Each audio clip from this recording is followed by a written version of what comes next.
Hello human beings, welcome to your advanced false fold tutorials. Woo! A few assumptions about your advanced false vocal fold tutorials. So, assumption number 1. You can engage your false vocal folds at will whenever you can access both your Mongolian throat singing and your metal So you've kind of got a baseline of false fold. That's one assumption. Second assumption is that you've got some skill of clean singing. Let's be really specific.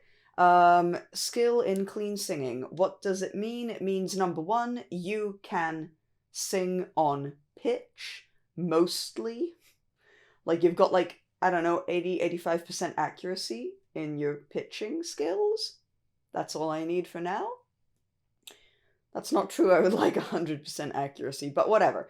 And the second assumption is that you know some things about clean singing. I will explain what we're doing, if there's any clean singing technique. But if you have further questions, the answers are in clean singing stuff, not distortion techniques. So just putting that out there, that. What we're looking at in these advanced tutorials is just a couple of options for the sound design of your false vocal fold, growls, screams, whatever you want to call them, distortions. We're gonna go over 4 videos with 4 options and 4 ways that you can shape your sound. Option number 1, position of your larynx. So if you take 3 fingers broadly, place them over your larynx, make sure that you're actually making contact, like you can actually feel something. You're not pressing, you're not pushing, but you're also not like, oh my god, I shouldn't touch. Like, just touch your larynx. It's fine. You'll survive. If you talk, so if you give yourself like a count from 1 to 5, 1, 2, 3, 4, 5, notice whether your larynx is bopping around and moving as you're talking, or whether it's staying pretty stable. Regardless, we don't care. Now, whatever you speak on, whatever that may be, for now, we're just gonna call that a relatively neutral laryngeal position. A low larynx. Yawn. Feel your larynx go down, and either stay on that sensation of a yawn to keep it low, or loosen everything and feel it drop like that. So kind of like your IQ has significantly dropped.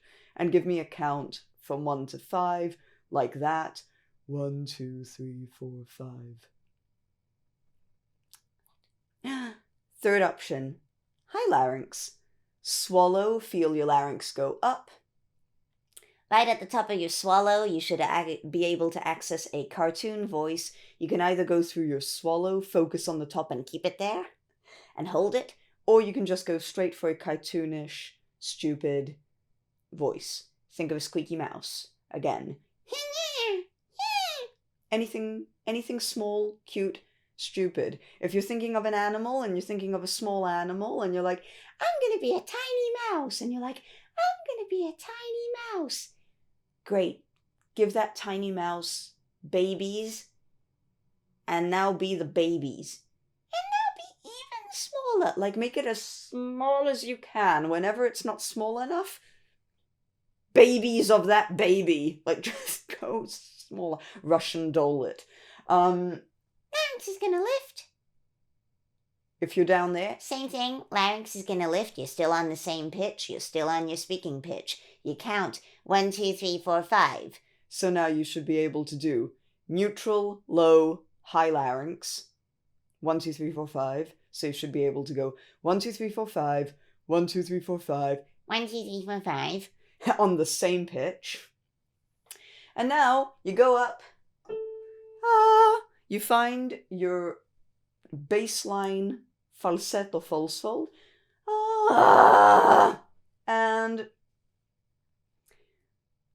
go neutral, ah, find a low larynx on that high pitch, ah, and find a high larynx on that pitch.